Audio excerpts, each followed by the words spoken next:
بسم الله الرحمن الرحيم. أحمد الرحمن ذو الفضل عليه، ربنا المعبود ذو العرش العلي، مع تسليمه للذي جاء بالشرع المكمل. وبسم الله نبدأ، وبسم الله نسير، وبسم الله المنتهي، وإليه المصير. فسلام الله عليكم مني، وسلام تؤدى للعلي القدير. قد أقمت بمجلسنا هذا مجلسكم لأرحب بكم، عله يكون ترحيبا يليق بمقامكم. فاعذروني وأنا العبدة الضعيفة إن لم أفيكم حق الترحيب. أيها الجمع الكريم، حضرتم أهلا ونزلتم سهلا، أشرقت الأنوار بكم وأسعدتمونا بمساء يحمل معه بكم كل خير، وبقلوب مليئة بالمحبة والمودة وبالتقدير والاحترام. أجدد الترحيب بكم شاكرة إياكم على تشريفنا لهذه الجلسة العلمية، وأحييكم بتحية الإسلام. أكرمكم الله وملأ قلوبكم حبا وسعادة، وشكرا لوقتكم، لحضوركم، لأنفاسكم الطيبة، وبكم نزداد شرفا وتألقا لخدمة العلم وخاصته. أيها السادة الكرام، السيد المدير مركز التفتح، سيدتي السلامي، دائما أنت في الواجهة، ودائما أنت المحارب والجندي الخفي، فنحن نحترمك ونعتز بك، ولهكذا يكون مدراء يهتمون بهذه ويحتضنون مثل هذه الندوات.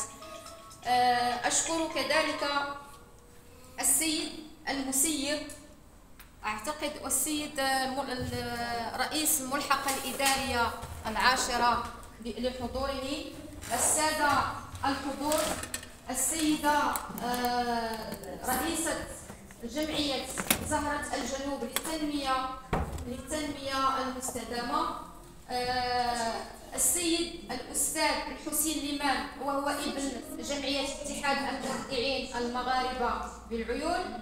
نرحب بكل من شيخنا وشيخ سيدي عثمان حسنا، نرحب بالدكتور الذي هو كان تلميذنا والآن هو دكتور يدرسنا، وهو محمد علي الجماني. السيد الأستاذ الحسين ليمان، شكرا لك دائما، وأنت الذي نورطك في كل حركات التسيير. شكرا للتلميذة وتلميذتي بالمستوى الخامس ابتدائي فاطمة الزهراء مجبار على القراءة، وأتمنى لها مسيرة موفقة وإن شاء الله حافظة للقرآن الكريم. الحضور الكريم، مرحبا بكم كل بصفته واسمه، ومعذرة منكم إن سقط اسم مني سهوا، ولا بد أن أشكر الدكتور الولي جودة الذي تخلى عن السفر وأبى إلا أن يشاركنا، فكل شكر لك أستاذ الكريم لتلبية الدعوة. وقد أخوض شيئا معا في ما يختص به الأساتذة الأجلاء الدكاترة، وأقول مما لا نزاع فيه أن قيمة العلوم الإنسانية تزداد يوما عن يوم عمقا وتشعبا لما لها من وثيق صلة بالعلوم الأخرى، مما يحتم على دارس هذه العلوم والمتخصصين فيها التضلع لا التطلع، وعلى ما تستجيبه من تقييم وتقويم على ضوء ما بلغته النظريات الحديثة في الخصوص، وعلى أنه لا يتعثر على مجلسنا هذا التعرض إلى جميع هذه العلوم الحديثة جملة وتفصيلا، إلا أن المدة الزمنية لا تسمح بالضبط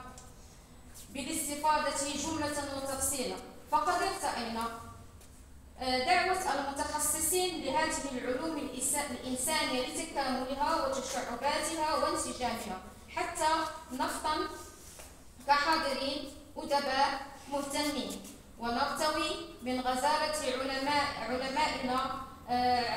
علمائنا شاكرة لكليهما الترحيب بالفكر أولا وبالدعوة تفضلا. شكرا كبيرا للدكتور محمد علي الجماني لتلبية الدعوة، وشرف لنا ولي شخصيا أنكم على منصة جمعية اتحاد المبدعين المغاربة بالعيون وجمعية زهرة الجنوب في شراكة غير مشروطة مع المديرية الإقليمية للتعليم بالعيون ومدرسة التفتح والتكوين سيدة السلامي.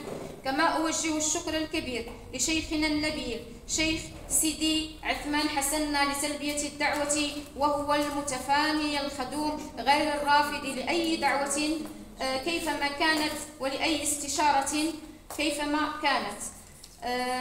وحتى لا أطيل عليكم وأكون أثرثر كثيرا،